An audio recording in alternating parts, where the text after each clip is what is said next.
Hello, everyone. Welcome to our final session of track 4 and the final one for Full Circle Season 2, the only conference on the internet that's designed for small and one person marketing teams, brought to you with a lot of love by Draft and the B2B Playbook. Okay, I just want a show of hands in the chat. Who's been here since day one? Say me. Come on, show us. Who's been here since day one? Oh, that's fantastic, Alex. Me, George, have you been here since day one? I'm not so sure about that. Okay, Lola, thank you for that. That's fantastic. Okay, we're also going to wait for people to move from Adam's session to here. So while we're doing that and while we're sort of getting the chat warmed up, thank you to all the legends who have been with us since day one. And for the about to become legends, which are the rest of you, we've got something very interesting lined up. We're rounding up the 2 days of talking about brand building and content creation and systems and distribution and all of that with something that's super hot right now, influencer marketing. And influencer marketing in B2B is not, as quite a lot of us have learned with experience and with observation, it's not at all about find someone famous, give them a script or a brief, and rake in the moolah. It's not. It's way messier. It requires a lot more strategic back end work. And honestly, it needs to be a lot more human than most teams realize, which is why our final session today is with someone who has actually cracked how to make influencer marketing a repeatable distribution channel and not just a one off stunt. I am super excited to welcome Akshaya Chandramouli, who's the head of brand at Storylane. Akshaya, welcome to Full Circle Season 2. Thanks so much, Pallavi. Thanks for having me. And for all of you in the audience, at Storylane, Akshaya has built out an incredibly powerful influencer program, which I am super excited to learn more and hear more about. And she's going to show us what, how to, as a part of her influencer program, how you can pick the right creators, not necessarily the most famous or the loudest ones, how to turn influencers into a reliable channel for every single launch that you're planning, how to onboard and support your creators and influencers, and how you can do all of that even as a small team, because that's what Akshaya runs. On that note, Akshaya, the floor is yours. Quickly share my screen. Give me a yes if you are able to see my screen. Yes, we can. Thank you. Okay, perfect. Now, Pallavi probably set the context. Influencer marketing is not as popular in B2B as it is in B2C. It was in its infancy last year, but it's gaining a lot of momentum this year. So you might be in one of the three camps. The first camp is where you've started investing in influencer marketing. The second camp is probably where you've started, but it's not working. The third camp is where you want to, but you've not yet gotten buy in from your leadership. So, this is for you, irrespective of where you are, which camp you belong to. And I will share real stories of how we run things at Storylane, how we were facing challenges last year, and how we've evolved, how we've tried to crack them. My name is Akshaya Chandramouli. I'm the head of brand at Storylane. And Storylane, if you didn't know, is an agentic demo automation platform, or in simple words, it's a software that lets you build interactive demos, click through demos of your product. It lets you build intelligent deal rooms where you can have multiple sales enablement assets, including interactive demos themselves. You can build sandboxes and environments. You can do a gazillion things with it. So that is what Storylane does. And now let's get into the part of how we run things at Storylane. And especially if you're in the third camp where you weren't able to get buy-in from leadership, I would, if I were you, I would grab a screenshot of this because this should be compelling enough stats as to why you should invest in influencer marketing in 2026 and beyond. For starters, About 87% of B2B buyers said they prefer content from influential voices they trust over company branded messages. Let that sink in. 87%. The next interesting fact that I came across was that 76% of C-suite respondents, so this is all C-suite leadership, reported that their influencer marketing budget was steadily growing. And if that's not a sign that influencer marketing is here to stay, I don't know what is. Right? So that was another interesting fact. And by 2027, almost 80%, 80% of enterprise marketers have said that they will integrate influencer marketing into their GTM mix. And the final, I think this should be the most compelling stat of all, is that the average CPM for influencer marketing is $10. Seems like a dream number, but it is true. It can happen. I can personally vouch that one of our best quarters ever gave us a CPM of $12, right? Now compare it to LinkedIn paid ads, where the average CPM is $27, right? So all of these stats should help you build the case for influencer marketing, right? Now you are sold on the idea that you want to start influencer marketing. You try your hand at it, you're logged in, but your strategy isn't working. It seems like you've tried everything, you've done everything to make this channel work, but the results speak otherwise. Or so you think, because that is what we thought when we first started influencer marketing towards the end of 2023. We tried our hand at it, thought we sucked at it, and we're almost about to give up. When we realized we were encountering a lot of problems, and most of them were probably because we didn't give this channel the time it deserves to take off, right? Now, a smart, wise man I know, who you can see on the slide, said, never, ever, ever give up. And I really hope this will give you the motivation to not give up on influencer marketing. And yeah, let's dive in to the most common reasons why most teams give up and how to overcome them. Ready? Are you ready? Let's do this. The very first thing is you don't really know who you're going after, right?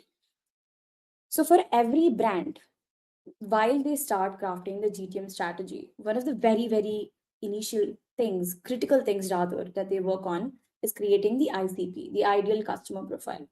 So what your ICP is to your GTM strategy, ideal influencer profile, IIP, is to your influencer marketing strategy, right? So that gives you a clear picture of who you're going after. If you don't know who you want, who you're going after, it's like you're shooting in the dark, right? And now, broadly, influencers are categorized into two camps. First is macro creators who have more than 30K followers. Now, this number will vary depending on who you choose to ask, but I do think 30K is a good number to demarcate the two. So, macro creators who are these big name creators you see on LinkedIn who have more than 30K followers. And the other camp is the micro creators who have less than 30K followers.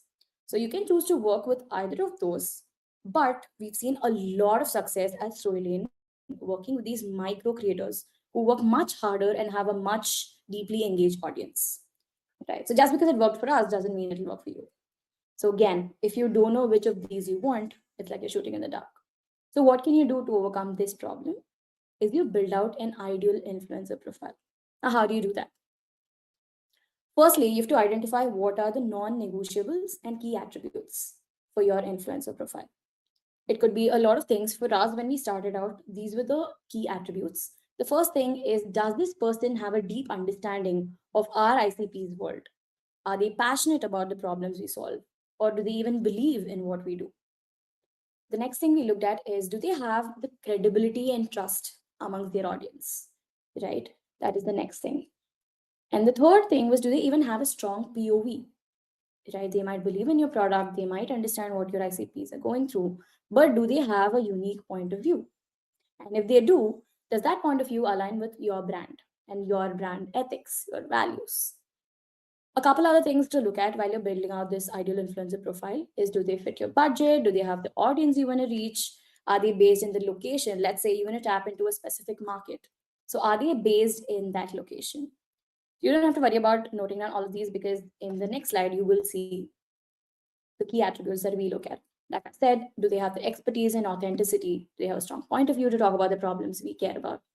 What is their audience size? Now, this again, like I initially mentioned, can be macro or micro.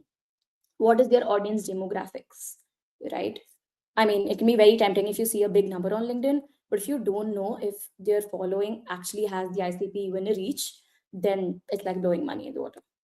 So I do have a neat hack that's linked in the resources section for how you can find out if a specific LinkedIn creator has the right audience that you want. You can quickly go through that. So that is in terms of audience demographics. Look at engagement rate. Like following is amazing, but how many people are actually engaging with your content? And engagement comes only when there's resonance, right? So I follow this amazing creator, marketer, speaker called Jia Kanzo, who I highly recommend you follow. He's amazing. And something Jay said has stuck with me ever since I started my marketing career, and that is resonance over reach. So you might be shouting into the void with a huge following, but if it doesn't resonate with your audience, what's even the point, right? So coming back, what is the engagement rate? How many people actively engage with the influencer's content? Do they align well with your brand? What is your budget? Do they fit within your budget? Are they talented enough? Are they skilled enough to create content in the formats that you envision them? We will talk a little bit more into content formats a little later, but broadly, it could be tofu or bofu, or as we refer to within Storylane, are you optimizing for width, which is tofu, or are you optimizing for depth, which is bofu?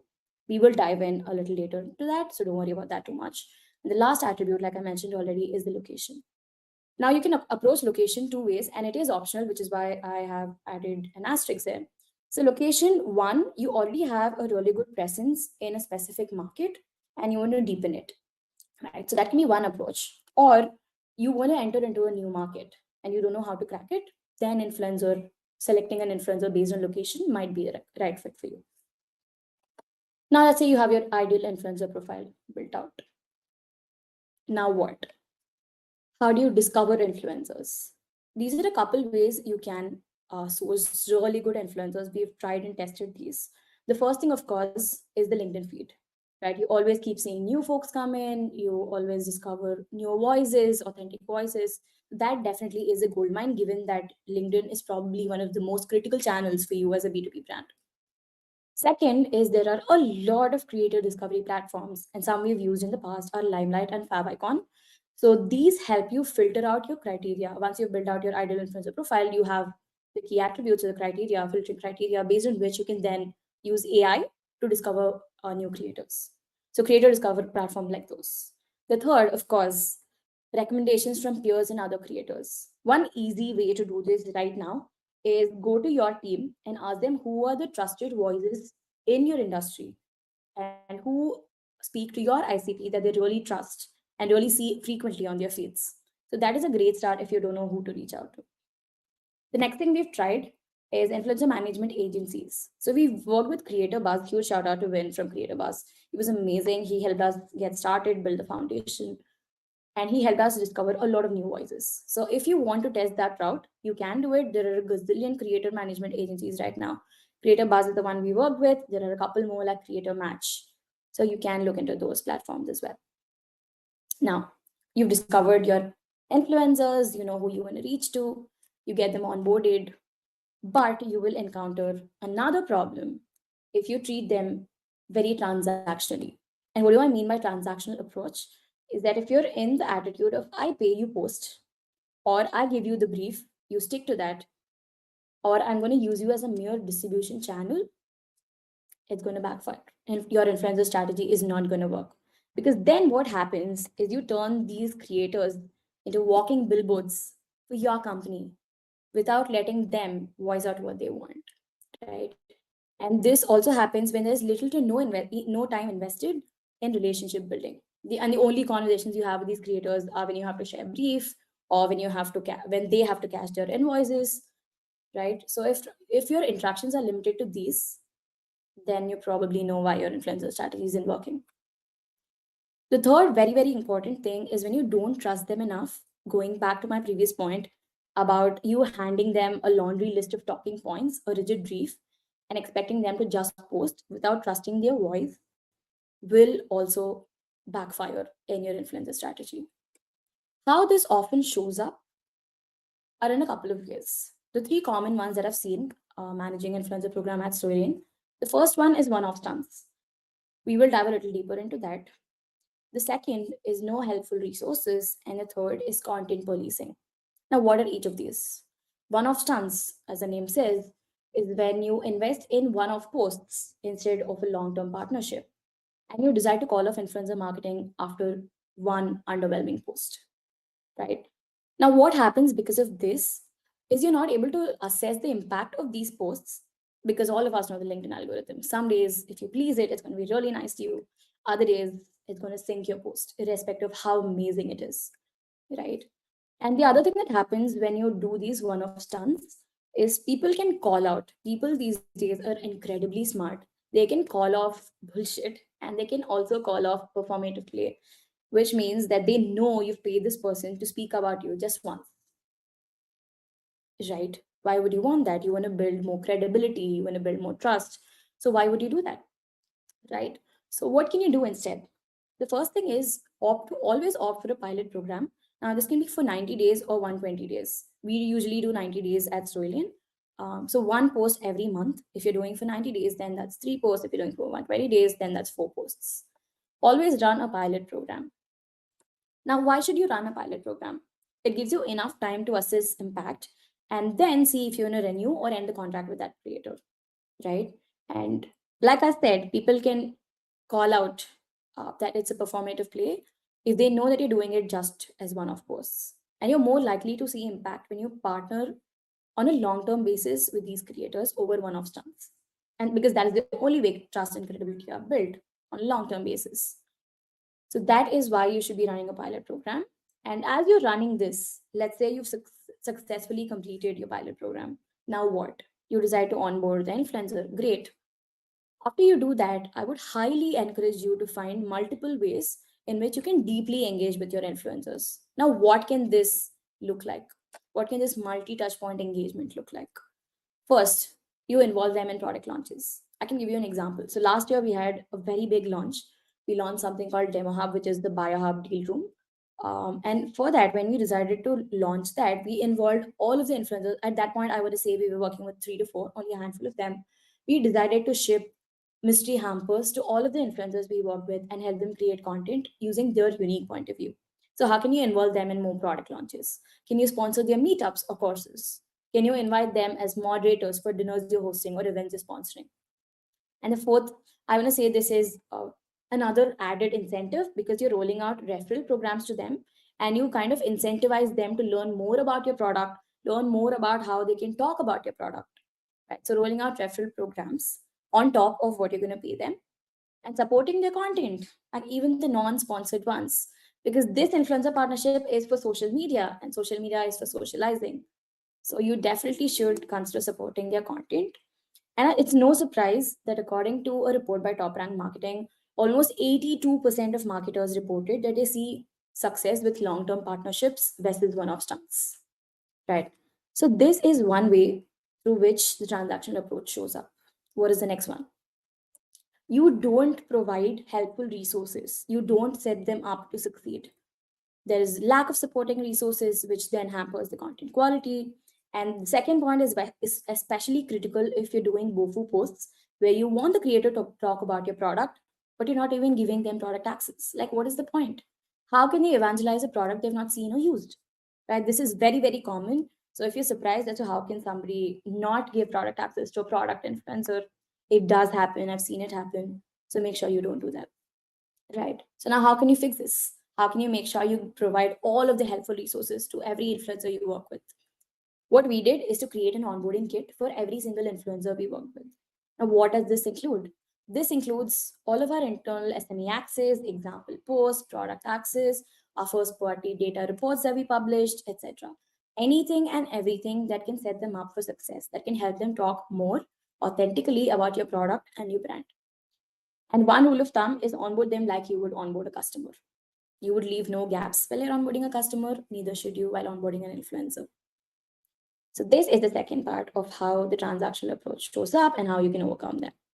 Now the next one, you probably don't even realize this, because I've had a lot of influencer conversations where they silently quit the program, the partnership. They don't want to call out, they don't want to voice out. But what happens underneath is they feel their voices are suppressed because there's a lot of content policing. Right now, what do I mean by content policing? Is the briefs are very rigid, you're over editing content, you are rewriting line by line, right? So this is what happens. And when you do that, why even get an influencer on board when you only want them to be a megaphone for your boilerplate sales messages, right? Nobody wants to do that. So what can you do? Involve them in the creative process very, very early on, and don't just hand them a brief and call it a day. Involve them in the process early on, brainstorm ideas together. And if you have to really step in and edit, I would limit your edits to those areas or those places where there's inaccurate representation of your brand or product, or there are really glaring things that you would change, right? So I would limit it to that. And again, according to Sprout Social, it is no surprise to me because I've had these conversations over and over again. I've spoken to a lot of creators who quit midway because they felt that their voice was being suppressed. 65% of influencers said they'd rather be involved in the creative discussions than follow a rigid brief, right? So make sure you don't do content policing when you decide to onboard an influencer, because you trust their voice for a reason. Don't kill their audience, right? Now you've onboarded somebody, you have given them all of the resources to be successful. And this part is where I want to say 80% of influencer marketing programs are called off because they think they're a failure. And this is, I think, a hot debate in the world of marketing. It's never going to get old, the attribution debate, right?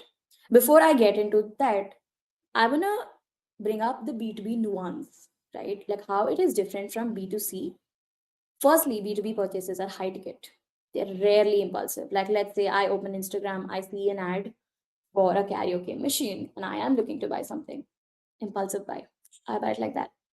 That is not the case with B2B. And you don't have to please just one stakeholder. There are multiple people in the buying committee. You must appeal to all of them. A couple other things why attribution is often misdone in influencer marketing is because influence is not a one and done play. It is a multi touch journey. There are a lot of other things like dark social where it's happening behind the scenes, people are interacting with each other. You cannot manufacture that or control that, right? So, what most marketing teams think is they make one post, they don't see revenue, they call off the program just because they aren't able to directly attribute it. Now, this is the attribution fallacy. Now, what can you do? What can you do instead? I don't mean to say that you don't have to track anything, you just uh, publish those posts, you just call it a day. No, that's not what I'm saying. But there are a few signals that you can track to see if your program is working or not. Now, the question is, what do you track? And this signal will vary based on what your goal with influencer marketing is. Now, going back to content formats, I did mention that in one of the key attributes while building out your ideal influencer profile. Now, what are the different content formats? For us at Storylane, we had two things. One, width. Are we optimizing for width?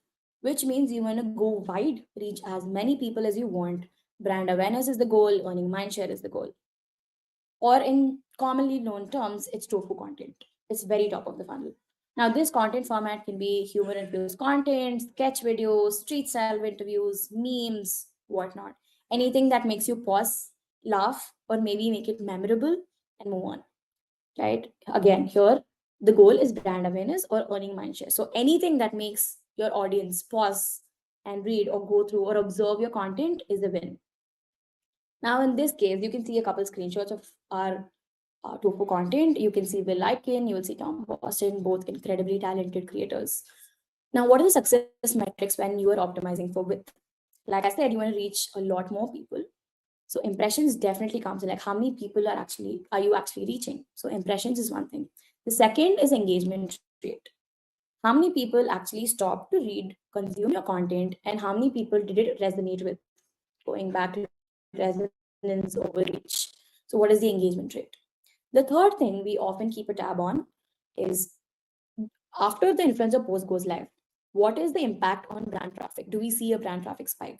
And more often than not, in this case, we have seen brand traffic spikes.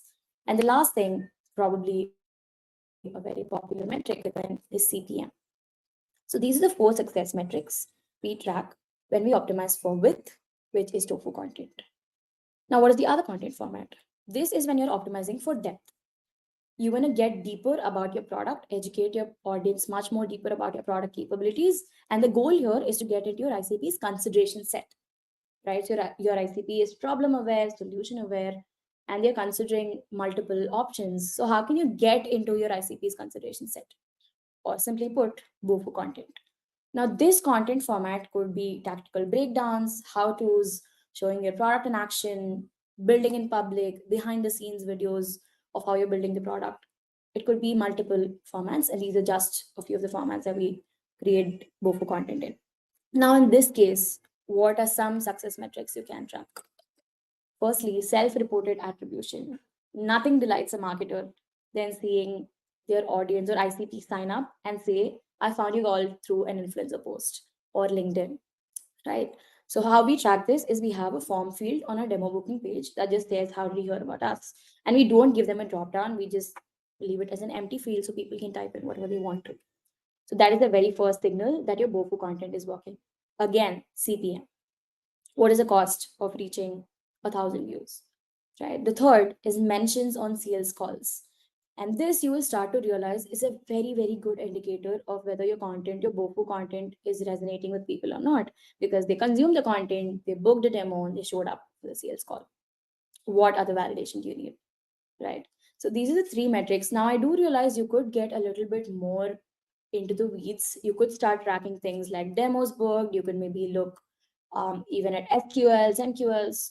You could do all of that. You could do like 100 more metric tracking, but it just felt noisy for us at Storylane. It felt too overwhelming. We wanted to keep it neat and clean, very simple for us to understand whether our influencer program is working well or not. So if I were getting started today, these are the metrics I would start off with, right? So you've hired people, you've onboarded people, you give them everything they need to succeed, you're tracking success. What is the other big challenge you will run into? This is ignoring existing influence. Now, I did tell you a couple common resources where you can discover new voices. What I didn't tell you was that you're already sleeping on a gold mine of existing influence. And what I mean by this is your customers and your team. They already are people who know your product well. They don't have to fake evangelism. They can, in fact, share real time BTS with your audience and really build that authentic content. Now, when you want to get started, customers. How do you get started? Because marketing teams don't always have access to customer data. I mean, at least not entirely. So you go to your customer advocates, you go to your CS team, you go to your CS team, you ask them for a list of your top customer advocates. These are people who are showing their support loud and proud, either on social or in real life, or any and every time you launch something. Like, you know who those big customer advocates are. So involve them and invite them to be a part of your influencer program. Now, why this is a good idea is these people, like I said, already know your brand well, already know your product well, and they will be more receptive to responding and getting onboarded to your influencer program compared to cold outreaches, right? And now, let's say they're interested in being a part of your influencer program. You need to again equip them with everything they need to succeed.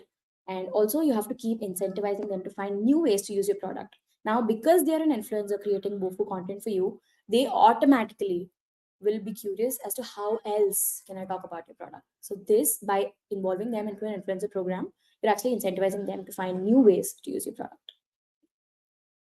These are a couple examples of how BOFU content worked really well for us when we started working with our customers. It can be, again, it can take any format. It can take a video format. It can take a tactical breakdown text post. It can take any format. But again, it worked really well for us when we started doing this at Storylane. Now coming to your team. Now, this is where most of the employee advocacy programs also come into the picture. But let's tie it back to influencer marketing. These are people who are part of your team. Again, they know your product well, they know your brand well, they are an insider. So they don't really need a lot of help getting started. But if you do want to roll this out to your team, you should ideally identify 2 to 3 people who you want to test this experiment with. Start small. And if you want to motivate them, you could consider gamifying the whole employee advocacy program. There are multiple tools out there that help you gamify it. There are tools like Shield, which we use. So Shield basically helps you track all your team's LinkedIn content and also generates a leaderboard setup. So you can see who is topping that specific week or month, and then use that to create an active competition amongst your team. So you can do that. So how can you get them started? Is you identify 2 or more topics they can go all in on. And to keep their morale going, you have leaderboards, you give them shout outs. And again, like you did with external influencers, run pilots for 90 days, measure impact. And if you know that it is working, roll it out to the larger team. That is the next thing. And the last but most important reason rather why your influencer marketing program is not working is you're not amplifying its reach. You're creating once the creator posts the content and then that's it, there's silence. You don't do anything with it. Why would you do that when you've spent so much time, money, and effort creating that content in the first place? So, like with any other piece of content you're creating, you create once and you try to find ways where you can amplify its reach. So, you double in on distribution. How can you maximize content value? So, this is something you should get in place as you're signing the contract because it might backfire in the future if you're not aligned on content usage rights. Right. So, align on that in your contract and chalk out your distribution plan even before you start investing in influencer marketing. Now, what can this distribution look like? Right. You tap into all of the organic ways before moving to paid. So, what are the organic ways? I'm going to keep it just to LinkedIn because that is where we invest. So, let's say you have a piece of content, you have a video from an influencer. Now, what are the other organic ways? Within the LinkedIn ecosystem, you can post it on the company page, you can ask your team to post it, you can run paid ads with it. Next, if you want to move to other channels, like let's say you're investing in Instagram or you're investing in X, it's a very easy to chop up that video into micro videos and distribute it across all of these other channels. What you could also do in real life is you could use these at events, use the post topic as talking points for webinars or conferences, or invite the influencer themselves to come and speak about this at your events, right? So that is at events. And now coming, I mean, the rented assets are all great, but how can you distribute it within your own assets? The first and foremost one, the website, right? Maybe something you could start small and test out is what if you had an influencer wall of love where you just have a scrolling bar of all of the influencer content, right? You could do that, or you could turn the content into a framework that sits on your blog. Or you can also, if they're a customer influencer, you can also turn it into a testimonial or a case study, right? You can also distribute it in newsletters where you could include summary and then link to that post. You can also, when you're doing BOFU content specifically, turn it into an enablement asset, right? So these are a couple ways to use it. Now going back, tap into all of the organic ways before you move to paid. And don't limit it just to the channel where the influencer created the post natively. Like when I say that, what I mean is if it's a LinkedIn post, don't just restrict distribution to LinkedIn. Tap into other channels as well. And one other caveat you should keep in mind is ensure you spread out the content across the month. Let's say you have multiple, let's say you have 4 influencers. Instead of having all of them post on a single day or a single week, see how you can spread the post across the month to avoid content fatigue. You also don't want to come across as a spamming brand, right? So that is how I would distribute. And that is kind of the end of my session. So if I had to sum up my key takeaways, I would say build an ideal influencer profile, run a pilot for 90 or 120 days, assess impact, and see if you want to renew or end a contract. Shift from transactional one-off posts to strategic partnerships. Know what you're optimizing for. Is it width or depth? And then if you have the answer to that, what success metric can you track accordingly? The next thing is you can leverage existing influence. Don't forget your customers and team. And the last bit is keep distributing your content that you've created. And with that, we've come to the end of my session. If you have any questions, we can take them now. You can also reach out to me afterwards on LinkedIn or email me at Akshaya.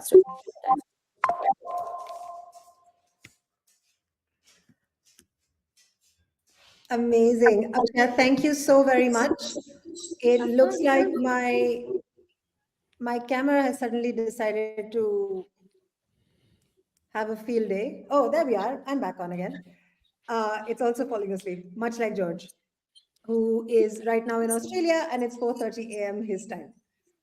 But Akshay, thank you. That was absolutely fantastic. And I already have a bunch of questions that were coming to Mhm. my head as you were speaking. So I'm just going to fire away and ask because I know that we're just about on time to close. All right. So first up, right? You said initially that there were a bunch of influencer campaigns that you launched, and you tried your hand at it and it didn't work. Were there any specific influencer campaigns or influencers in specific that didn't work for you folks, and Yes. you sort of regret doing, and what were your learnings there? I think I mean, we did have a bunch of those. We did have a handful of those. And one of the main things it came down to is them not having a unique POV, right? Which is why we became very, very bullish on that when we started hiring future influencers. Is that if they don't have a POV, they're always going to rely on you for content. They're going to expect you to Hmm. build content for them. Then it defeats the whole purpose, right? It kills their Hmm. authenticity. So that was a very, very critical learning for us in the early Hmm. days. Fantastic. And when you say that when you're going out there and sort of identifying these influencers and trying to find what their POV is, right? Walk me a little bit through that process of identifying that unique POV, right? Because that, to my mind, in and of itself today is so hard to get. People are trying to say so many different things. Some things stick, some things don't. I don't know if there are I think there's a handful of people on my LinkedIn feed who I know carry a very strong POV. So Right. how do you actually go out and triangulate what that strong POV is? Great question. So one easy way is when you're talking to them on your very first call, ask them if they have any strong beliefs about your industry or the problems that you're solving. If you don't hear anything, I think that should answer your question. Hmm? Fairly simple, I think. It's like Yep. a You really don't have to straightforward. complicate it. It's not complicated. Yeah, very straightforward litmus test. And I think so. One of the things that I think this also works for us when we try and go out and find speakers and for Full Circle. And I think one of the things that really helps is when we hear somebody repeatedly talking about that one premise, right? And Mhm. it becomes like almost like a backbone of everything that they're talking about. They Mhm. could be talking about a million other things at the same time, but this fundamental premise of theirs, their fundamental beliefs about how marketing works, or their fundamental beliefs about, let's say, how content programs are built, or how demand gen functions are built, or how you'd want to approach setting up a content team, and so on and so Mhm. forth. Like there's some very, very strong folks with very strong opinions about a lot of these things, right? Mhm. But I think there's also a very fine line between people with strong POVs and people who align with your brand's POV, right? Have you Yes. had have you had any instances where you suddenly realize in the middle of a partnership that this person's POV just doesn't work for us, while they might have a fantastic POV otherwise for their audience, it doesn't align with ours? Fortunately, not yet. Hasn't Hmm. happened up until now because you do get a sense of their brand values. Do they align with yours or not in the very beginning, in the very early interaction that you have with them? So we've not had that happen up until now. But there is a possibility of what you said. Yeah, yeah, I think that's very real. All right, I think that's all we have for everybody from Full Circle this year. Akshaya, this has been an absolutely phenomenal presentation. I don't think there's enough people talking so much about influencer marketing, and you've literally given us a fabulous playbook that people can take back home and get cracking on first thing Monday morning. So thank you very much for all of that. It's been an absolute pleasure to have you here with us today. And ladies and gentlemen, just like that, we've reached the end of Full Circle Season 2. 2 days, 8 sessions, hundreds of marketers. Thank you for being here so fully. Thank you for showing up, for sharing, for learning, for laughing, and keeping marketing human in a very, very sloppy world. Absolutely. Thank you so much, everyone, for joining us. That was such a comprehensive, thorough presentation. By the way, actually, I really, really loved that, and it's super actionable. I think that was really the case for everyone that we've had, and I hope our audience members and attendees really agree that these sessions were really next level, and it's thanks to the effort that you put in as presenters. So thank you so much for that. And again, thank you to Vector, our sponsor, for getting behind the party this year, helping bring all these amazing learnings as well. And again, if the conversations over the last couple of days have proved something, it's that you don't need a big team to build a big brand. You just need that clarity, you need that consistency, and you need that courage to try things that maybe your competitors won't. Absolutely. And if you ever need a reminder about that, we're sending you the recordings of all of these sessions by Thursday. Go back and watch on repeat. And on that note, we'll see you again next year for Full Circle Season 3. Until then, stay sharp, stay ambitious. Bye, everyone.